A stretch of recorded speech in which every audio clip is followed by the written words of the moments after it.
Palmolive Soap, your beauty hope, and Luster Cream Shampoo for soft, glamorous dream girl hair bring you Our Miss Brooks, starring Eve Arden.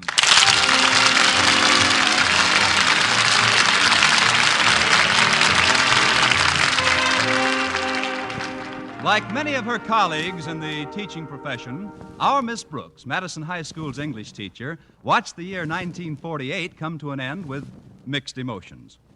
As she puts it, although the year didn't start off brilliantly or develop too sensationally, it certainly wound up in a blaze of nothing. Of course, I did enjoy my 2 weeks' vacation. In fact, I spent most of the money I was going to borrow in the next 3 months. The afternoon of New Year's Eve, Friday, December 31st, for those that still can't remember, I was chatting with my landlady, Mrs. Davis. Well, Connie, I guess you've got big plans for this evening. Frankly, I haven't got any plans at all, Mrs. Davis. Of course, I do have a date with the bashful biologist. Mr. Boynton, what are you going to do, Connie? Probably the same thing we did last year. Pool our money and go to Hip Sings for dinner. Fine way to spend New Year's Eve. 2 Americans go to a Chinese restaurant, Dutch. What are you going to do, Mrs. Davis? Oh, I'm going to visit my sister Angela. She's so absent-minded, poor thing. She'll probably be surprised to see me, although it was only last week that she invited me over. What time do you think you'll be leaving, Mrs. Davis? Leaving? For where? For your sisters. For my sister's what? For your sister's house. Oh, I'm glad you reminded me, Connie. I've been making up my New Year's resolutions, and that's the first thing on the list. I've resolved to correct Angela's absent-mindedness. Angela's absent-mindedness. What else is on the list? What list? Maybe I'd better talk to Minerva the cat for a while. We were talking about New Year's resolutions, Mrs. Davis. Oh, yes, I'm sorry I wasn't paying attention, Connie. Tell me the rest of your resolutions. Well, first of all, I was resolved not to... What resolution? We were speaking of yours, Mrs. Davis. And before you say my what, I'd like to ask you again the question I asked when we were both younger. Namely, when are you going over to your sister's house? Maybe you better not go out tonight, Connie. You sound very strange.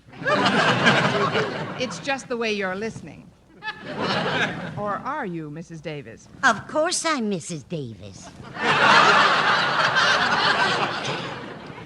Now, you lie down and let me fix you some hot tea. I don't want any hot tea. I just want an answer. Meow. Thanks, Minerva. Now, about this evening, Mrs. Davis... Hello, Minerva. Want some milk, dear? I'll get you some in a minute. You were saying, Miss Brooks?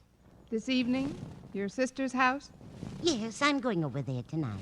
I know, Mrs. Davis. Right away, Minerva. What time, Mrs. Davis? It's, 3:45 now, but I'm always fast. Get away from those curtains, Minerva. I'll fetch your saucer right away. Keep an eye on her, will you, Angela? I'll be glad to, Connie. Come on, just hop into my lap, Mrs. Davis. There's a good dog. This is getting contagious. Oh, coming. Excuse me, Minerva. Why, it's Monsieur Monet. Come in. Merci, mademoiselle. Thank you. It's nice you remember me. Remember you? Why, Monsieur Monet, you're Madison High's favorite French teacher. For that, Miss Brooks, permit me to kiss your hand.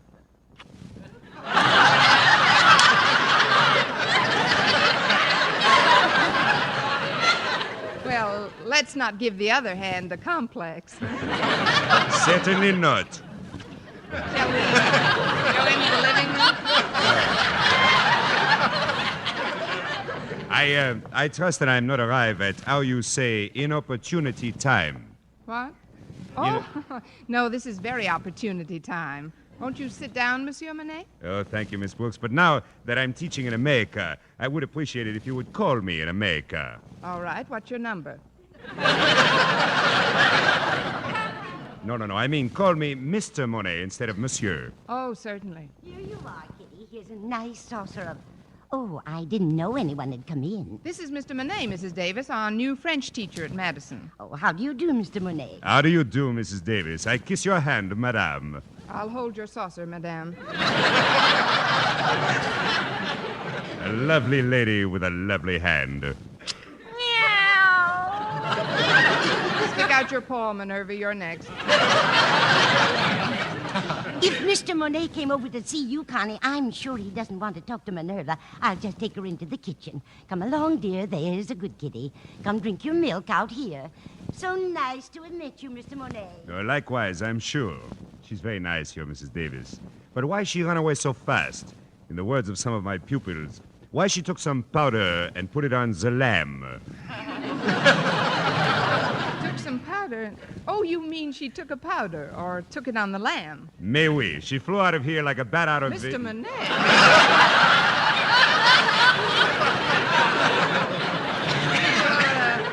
You're learning faster than you're teaching.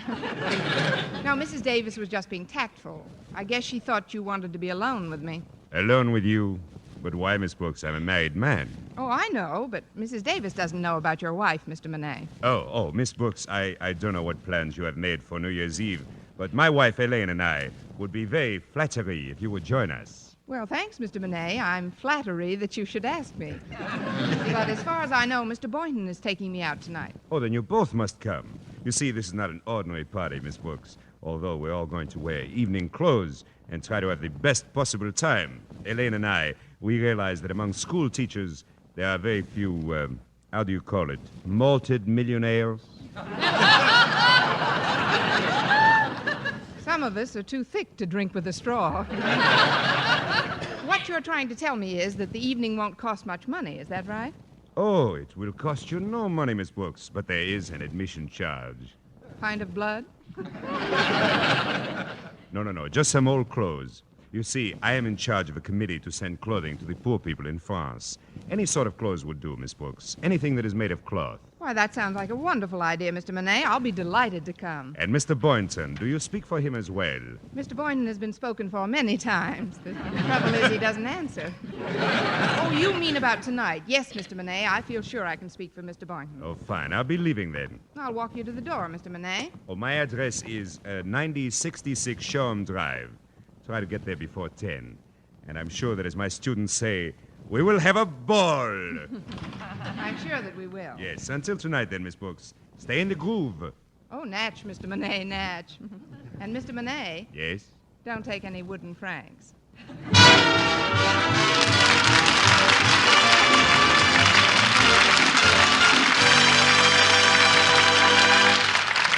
Our Miss Brooks, starring Eve Arden, will return in just a moment. But first, here is Vern Smith. Ladies, regardless of age, skin type, or previous beauty care, doctors prove you too may win a lovelier complexion with Palmolive soap. But to win this lovelier complexion, the kind men admire and women envy, you must stop improper cleansing. Instead, use Palmolive soap the way doctors advised. Remember, 36 doctors, leading skin specialists, advised 1,285 women, many with complexion problems, to use Palmolive this way. Some have dry skin, some oily, some coarse-looking. Using Palmolive soap alone, 2 out of 3 won lovelier complexions. Now, here's what the doctors advised. Wash your face with Palmolive soap, massaging for 1 minute with Palmolive's soft lather. This cleansing massage brings your skin Palmolive's full beautifying effect. Rinse. Do this 3 times a day for 14 days. It's that simple. But doctors have proved this way, using nothing but Palmolive, really works. So forget other beauty care. Use Palmolive soap alone for a lovelier complexion. For loveliness all over, use big, thrifty bath-size Palmolive in your tub or shower.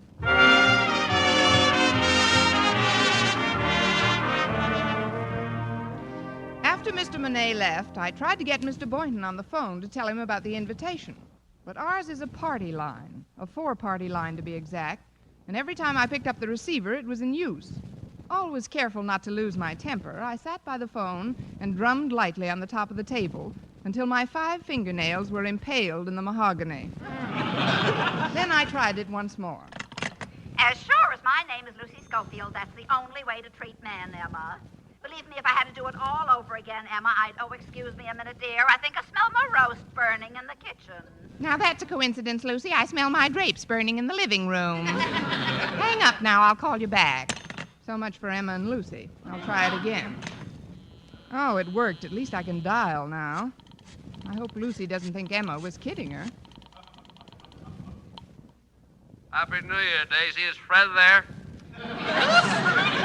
This isn't Daisy, and Fred isn't here. Will you please get off the line? What do you mean get off the line? Just what I said. Get off this line. Oh, Mrs. Telephone Company, huh? Look, this happens to be a party line, and I happen to be the party using it at the moment. Oh, well, that's different. If you want me to come to a party, I'll be glad to talk to you. My name is Frank Pollock. What's yours? It doesn't matter. I only...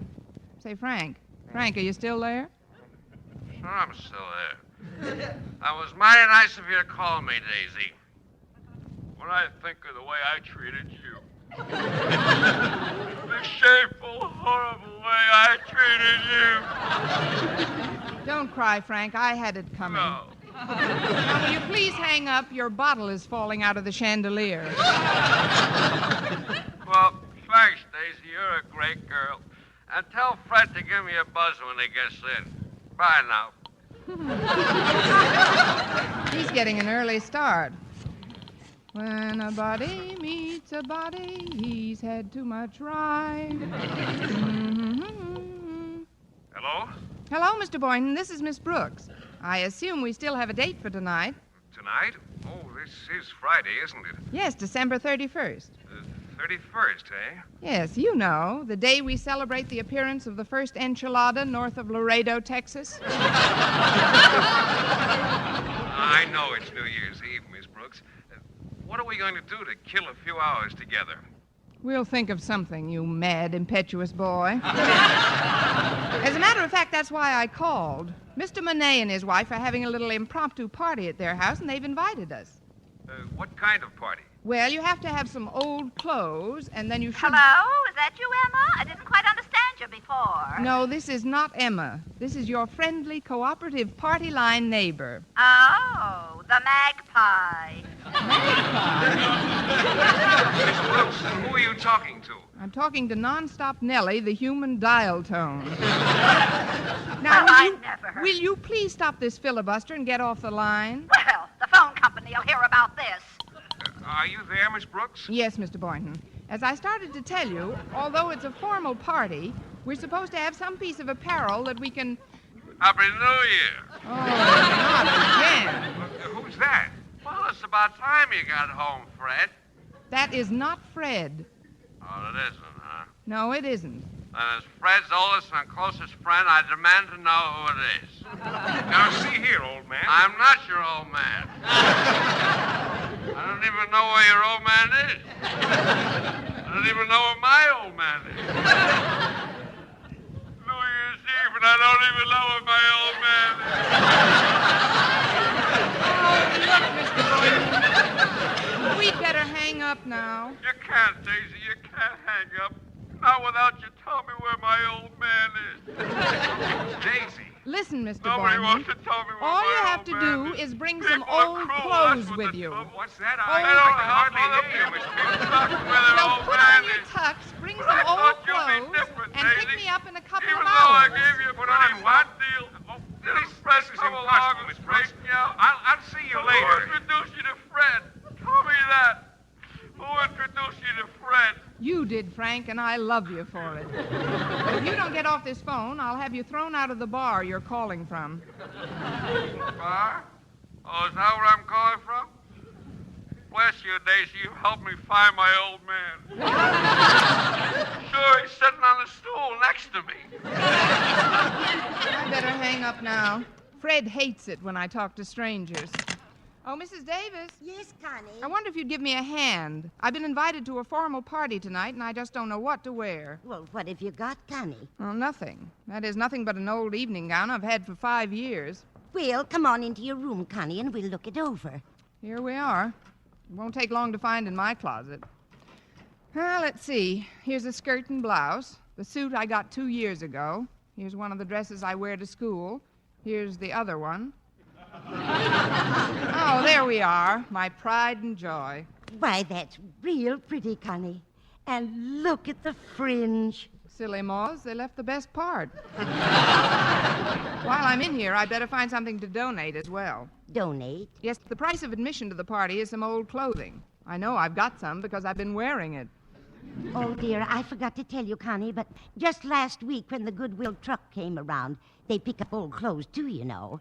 I gave away everything of mine I could possibly spare. Well, that's all right, Mrs. Davis. You're not going to the party. I know, but I also gave away a big bundle of your stuff. You had it lying in the closet, and Mrs. Davis, that was for the cleaners. I had some of my newest clothes in that bundle. 1945 stuff. I'm sorry, dear. Maybe you can borrow some old clothes to give. Well, I guess I'll have to. I know. I'll go over to the Conklins. He's got one suit I know could use an ocean voyage.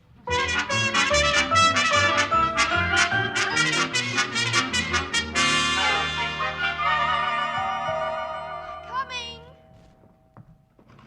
Why, it's Miss Brooks. Come on in. Thanks, Harriet. Are your folks at home? Mother's out shopping, but Daddy's upstairs taking a nap. Come on into the living room, won't you?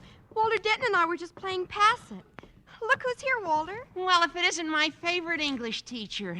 Sit down, Miss Brooks. Harriet and I were just playing Pass It. So she told me. What's Pass It? Well, it's a game we read about. Lots of high school kids play it. All you do is take a piece of Kleenex and hold it to your nose by sniffing. And then with both hands behind your back, you pass it down a long line of kids by sniffing it away from your neighbor.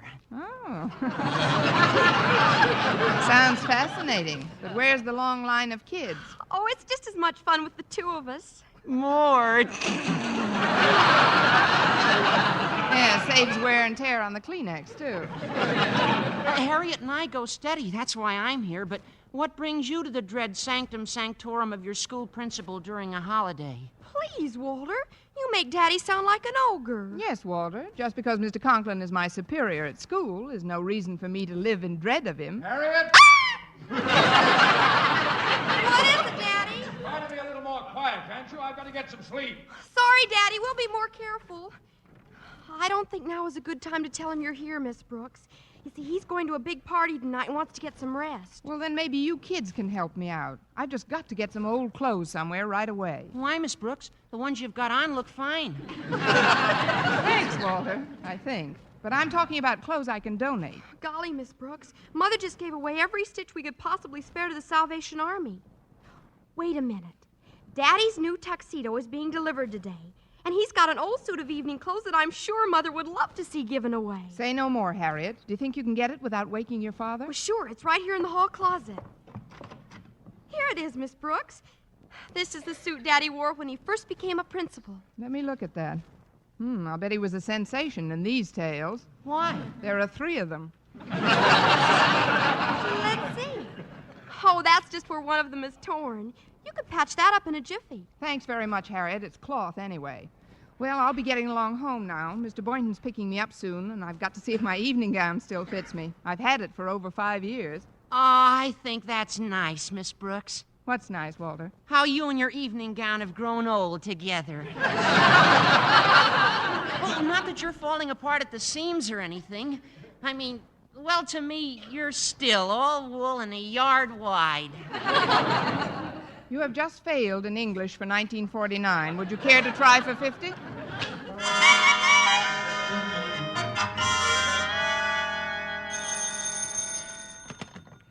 Hello? Hello, Mr. Conklin? Yes, who's this? This is Kane from Kane's Classy Cut Clothes with 4 Ks. Oh, yes. Where's my tuxedo, Kane? You promised it to me by 5 o'clock, and it's 10 of now. Oh, that's what I'm calling about, Mr. Conklin. I can't get the suit to you by 5 o'clock. You can't? Well, then when will it get here?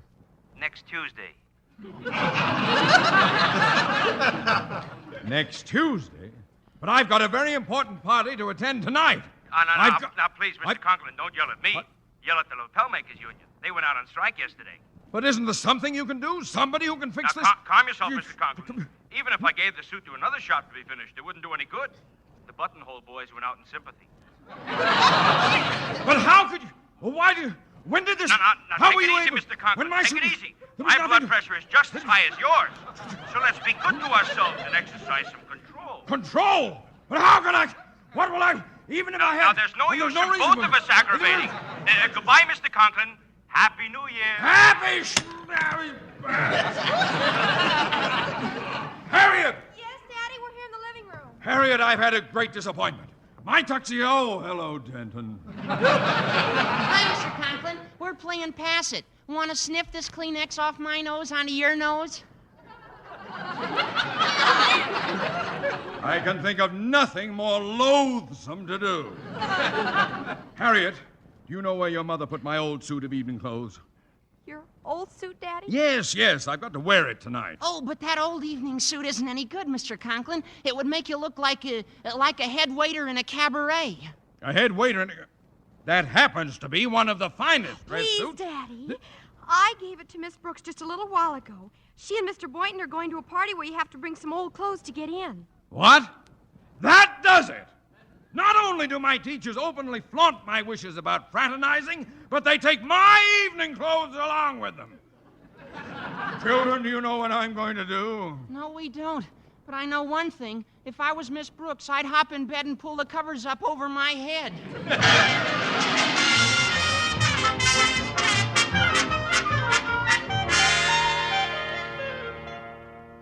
There, how does Old Faithful look on me, Mrs. Davis? Lovely, Connie. And fringe is more popular than ever. It's amazing what a tuck here and a stitch there will do. About what time did Mr. Boynton say he'd be over? About this time, Mrs. Davis. I'll get it.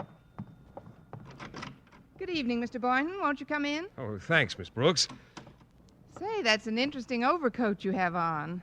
Raccoon, isn't it? Yes. It's a relic of my college days. Do you mind if I hang it up here? It's pretty warm. Go right ahead, Mr. Boynton. Then come on into the living room. All right. Oh, there. That's better. Well, Miss Brooks, you certainly look lovely tonight. Thanks, Mr. Boynton. You look... Mr. Boynton, I told you we were invited to a New Year's Eve party, didn't I? Well, yes, you did. Do you always go to a formal party in white flannels with a blazer and a beanie? Formal, but you said you had to have some old clothes to get in. Some odd piece of wearing apparel is what you told me. Oh, great. I hope your sneakers are vulcanized. I don't understand, Miss Brooks. Just what kind of a party is this? It's a formal party, Mr. Boynton, but the price of admission is some old clothes to be shipped abroad. Oh, well, I don't know. I don't usually go to parties on New Year's Eve. You don't? Well, how do you like to spend the evening, Mr. Boynton? Well, I usually have an early dinner, then catch the first show at the movies and hit the sack about 10:30. What does your doctor say about such carrying on? Look, Mr. Boynton, I've already accepted for both of us, and... Wait a minute. I've got a dress suit that might fit you. Then we can bring the stuff you've got on as our admission. Just go into my room, Mr. Boynton, and take off those clothes. Oh, Miss Brooks, what in the You'll world... find a suit of evening clothes right on the bed. Please slip them on. Mrs. Davis? Yes, Connie? Have you finished sewing Mr. Conklin's tail together? Just finishing now, Connie. Here it is, as good as new. It would make any head waiter proud. Oh, hello, Mr. Boynton. My, what a nice beanie. 3 propellers. I wish you'd tell me what this is all about, Mrs. Davis.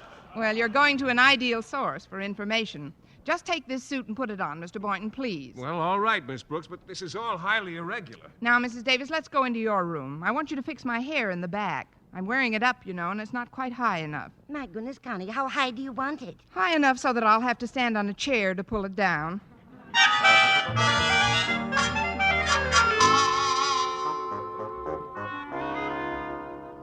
Well, it doesn't fit too badly, I guess. Miss Brooks, I've got the suit on. That's fine. I'll just be a few minutes. Oh, would you answer that, please, Mr. Boynton? Mrs. Davis is still rummaging in my scalp. All right. Oh, well, it's Mr. Conklin. Good evening, sir. Good evening. I'd like a table down front, but not too near the drum.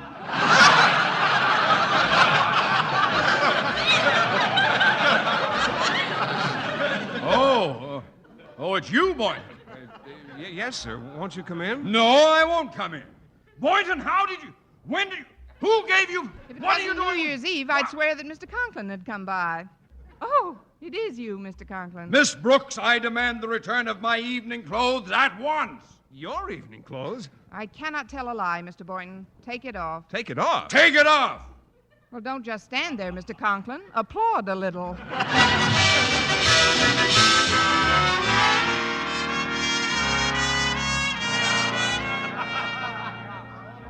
Get ready, everyone. It's 12 o'clock. Turn up the radio.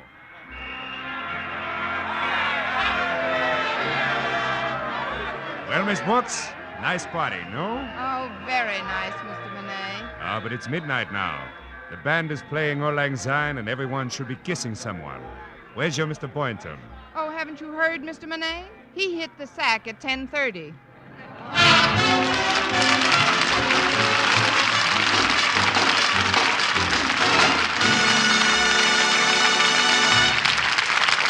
Eve Arden as our Miss Brooks returns in just a moment. But first, Dream girl, beautiful luster cream girl. Tonight, show him how much lovelier your hair can look after a Luster Cream shampoo.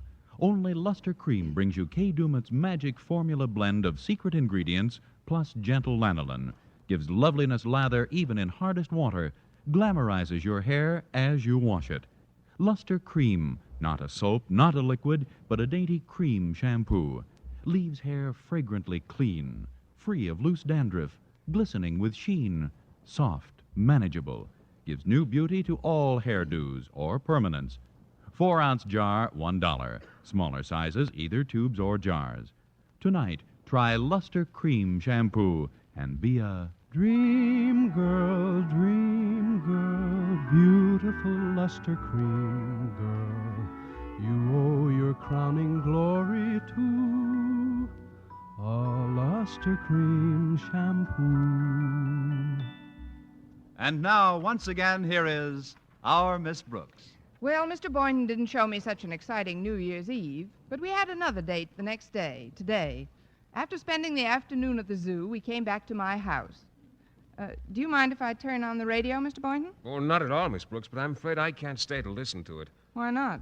Well, actually, I didn't get into bed on New Year's Eve until 10 minutes of 11. I've got to catch up on my sleep. And so, as Philip Boynton faded slowly into the west, I bade him farewell in true Zulu fashion by saying Tunga Lunga Bimba Lakta, which means, how can you leave now? Jack Benny has switched over to CBS.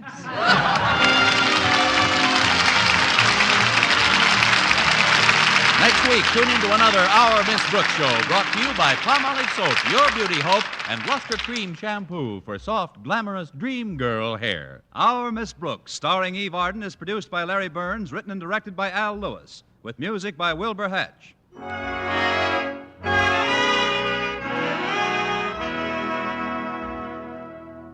Men, do you shave with a lather or brushless shave cream? Palmolive shaving cream comes both ways, and whichever way you prefer to shave, you'll find that using either Palmolive brushless or Palmolive lather shaving cream can bring you more comfortable, actually smoother shaves. Here's the proof. 2,548 men tried the new Palmolive way to shave described on the tube. And no matter how they had shaved before, 3 out of every 4 got more comfortable, actually smoother shaves.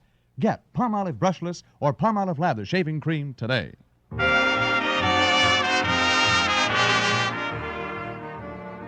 For mystery liberally sprinkled with laughs, listen to Mr. and Mrs. North, the exciting, fun-packed adventures of an amateur detective and his beautiful wife. Tune in Tuesday evenings over most of these same stations. And be with us again next week at this same time for another comedy episode of Our Miss Brooks. Stay tuned now for Lum and Abner. Bob Lamont speaking.